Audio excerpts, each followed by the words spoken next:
It has always been, or so I've been told. The records confirm it. Disappearances, deaths, tragedies, 2003, 1983, 1963, all the way back to 1883 and likely earlier. I can't swear to dates before that. The town guards its secrets jealously. Life in Greyrock is otherwise idyllic. The economy thrives. The coastline is breathtaking. The weather perpetually mild. That, the older residents insist, is the bargain. Once every 20 years the townsfolk pack up, leave, wait out the week of the Black Rainbow, and return when the sky clears. It might seem a fair trade, and Greyrock might be a perfect place to live, were it not for one unbearable truth. There are always casualties. There are always those who fail to escape. And more often than not, those are the newcomers, fools like me, who arrived too recently to have witnessed the Black Bow, who have never seen what its rain does to anyone caught beneath it, turning them into something far less than human. Beyond the locked town hall records, I eventually charmed a librarian into showing me. There is no trace of the phenomenon outside Greyrock. No news reports, no social media threads. Nothing. It is as though the town itself ceases to exist beyond its own borders. That might explain the chilly welcome newcomers receive. There was always a faint resentment in the locals' eyes, a muttered, "How do you like our little paradise, then?" laced with something darker. "You don't belong here. You haven't earned it. You'll be gone when the Black Bow comes." Newcomers always are. In hindsight, it makes perfect sense, but I carried regrets all the same. When I first arrived in 2015, I wanted nothing more than to flee back to my grim little house and grim little salary in London. Despite the generous job at the engineering firm, the comfortable house, the stunning views, it hardly seemed worth the frostiness of the locals. Almost everyone I worked with commuted from outside town. Almost everyone. There was one exception. Charlie, a local civil engineer I dared to call a friend. "Oh, don't mind them," he'd say when we grabbed a pint after work and I caught sour glares from the older regulars. "It's hard not to mind," I'd mutter. "What's their problem, anyway? I'm hardly the only newcomer." We'd usually move on to lighter topics. I realize now that Charlie was deflecting. Then, sometime in late 2016 or early 2017, he finally opened up, or at least went further than before. Perhaps he'd decided I was trustworthy. "I'll level with you, Michael," he said one night. "It's not really about you. It's this town. It's a utopia, and some people hate sharing it." I laughed. "A utopia? Christ, Charlie. You sound like you're about to invite me to church." He rolled his eyes. "I mean it. When have you ever lived somewhere this perfect?" Despite the rude stares and the snide remarks, "You've been here almost 2 years and you haven't bolted back to London like you kept threatening to. Why is that?" I shrugged. "Good job, I suppose. And friends at work. Tom, Larry, Nick, you." He chuckled. "Sure, but they all live elsewhere. You've got one actual friend in this town. One you occasionally have a drink with." "Ouch," I said, laughing. Didn't realize I was that pathetic. "Look, I go on dates sometimes. Rachel's nice." "When did you last see her?" he asked. I mumbled something about 2 months. Charlie smirked. "Even if you were in a serious relationship, you'd have left Greyrock by now. You'd keep the job, great pay. But why stay among people like this? Mr. Hall literally spat at you. You said he's just an arsehole. I'm thick-skinned." "Michael, come on." He pointed at me enthusiastically. "There it is. You've said it yourself. Nice house, brilliant job, incredible views. Utopia." I scoffed. "It's nice, Charlie, but let's not go overboard. And don't pretend you don't feel it too. There's something off about this place. Where else in England, hell, the world, is anywhere this perfect? The food tastes better than anything you've ever eaten. Fruit, vegetables, meat, fresher than should be possible." My skin prickled. He was right. The food was impossibly succulent. I developed an insatiable appetite I couldn't explain. "And you're in perfect shape," he went on. "Hitting on me now?" I teased. He rolled his eyes. "Look around, Michael. We gorge ourselves, eat and drink far beyond sensible limits. And not one of us carries an extra ounce. This pub is packed every night with gluttons. Yet everyone looks like they live at the gym. I thought of the lavish meals I enjoyed most evenings in the town's restaurants. Rich meats, fine wines, decadent cakes. I rarely cooked at home anymore, not because I couldn't, but because eating out was simply better. Charlie was right. The food, the drink, everything was extraordinary, and it never showed on our bodies. The thought had crossed my mind before, but like every other oddity in Greyrop, it slipped away as soon as it arrived.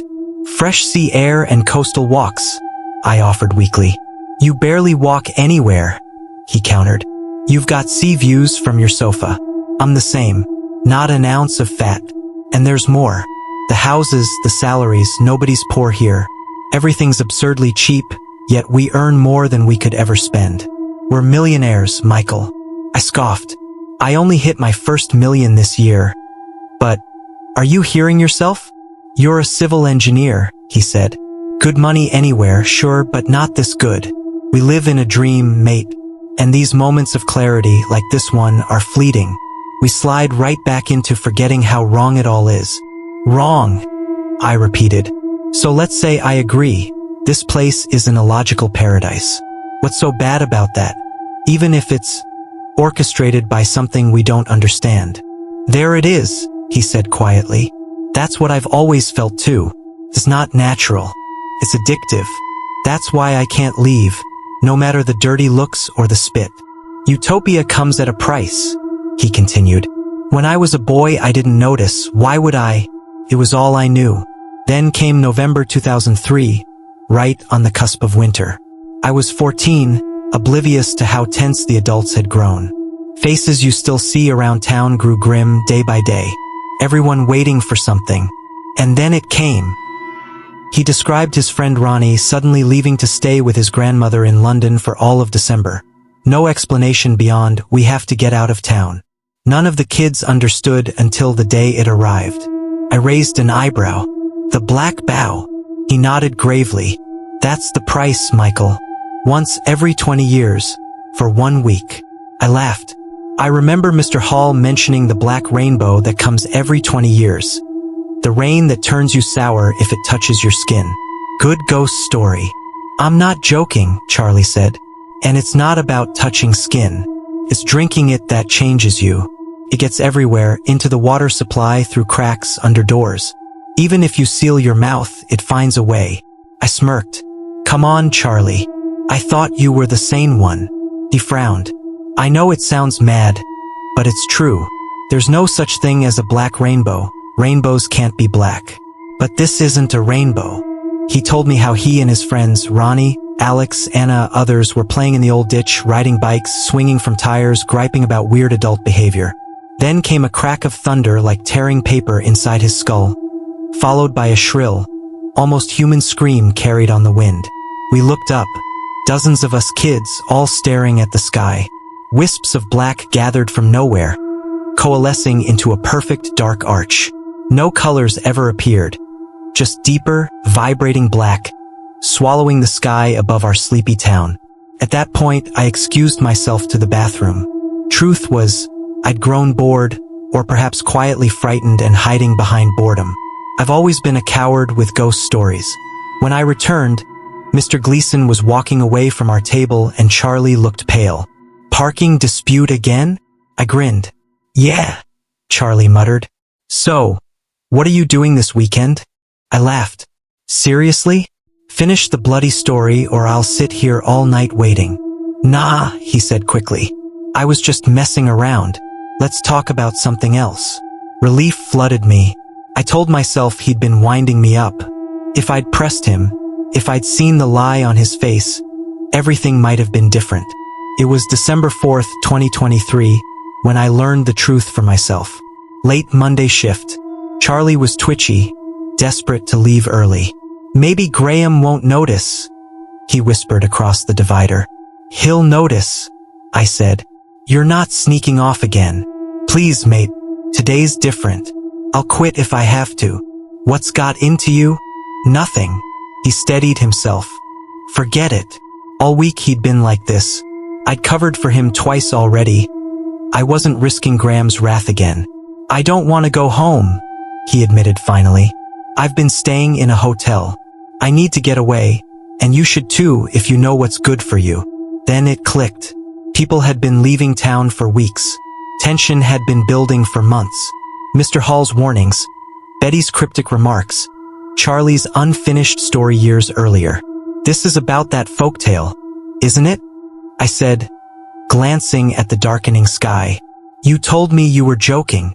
I lied, he whispered. And then it began. 20 years after Charlie's childhood terror, the sky over Greyrop darkened in a way no mere storm could manage.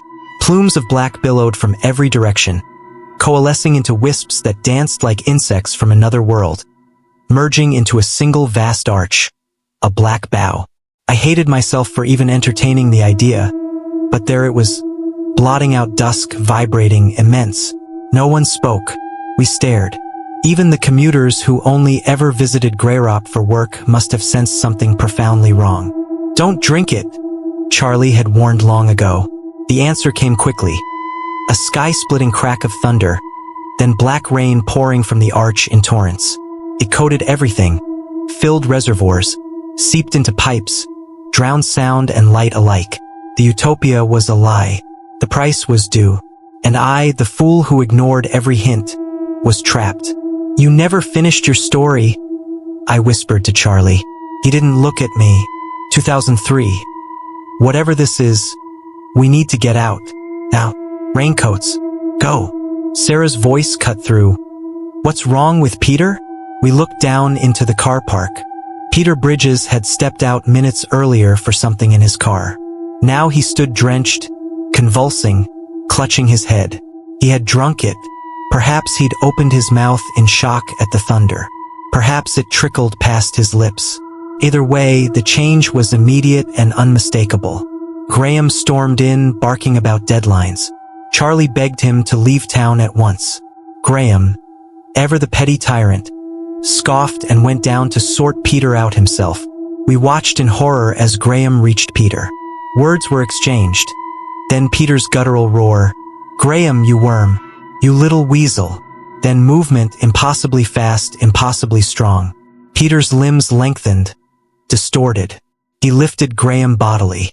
His head split open like a cracked egg, revealing rows of enormous fangs that glinted even in the dying light. Graham's screams cut off as he was shoved headfirst into that maw. The creature that had been Peter howled at the sky. We howled back in terror. Glass shattered below. More shapes moved in the car park. More transformed townsfolk, heads split, fangs bared, drawn to the building. There's no running, I said. We hide, Charlie replied. 7 days. We barricaded ourselves in the break room. 10 of us, vending machines stocked with food and bottled water. Tension festered. Harry raged at Charlie for not warning us sooner. I defended him, no one would have believed. Lily insisted on fetching Sarah from the bathroom. Harry and I went with her. We were too late. Black water poured from the taps. Sarah lay dead, face shredded. Lily, half transformed, veins black beneath her skin, forced Harry's head under the faucet, making him drink while snarling about his supposed obsession with her. I fled. Charlie hauled me back into the break room and we rebarricaded. Peter, Harry, and now Lily prowled the corridor, snarling, fighting each other, calling our names. Charlie, unable to bear it, removed the barricade and offered himself. Just me, he begged. Let the rest live. To my astonishment, they agreed. Perhaps some shred of humanity lingered. He stepped out. The door locked behind him. We listened as they dragged him to the bathroom and forced the black water down his throat. 7 days we endured, listening to the monsters that had been our colleagues, listening to screams from other floors, surviving on snacks and bottled water. On the 7th day, the howls ceased. The black sludge evaporated, rose into the sky, and vanished with the arch. Sunlight returned to Greyrop. Another perfect day. Another 20 years of perfect days to come.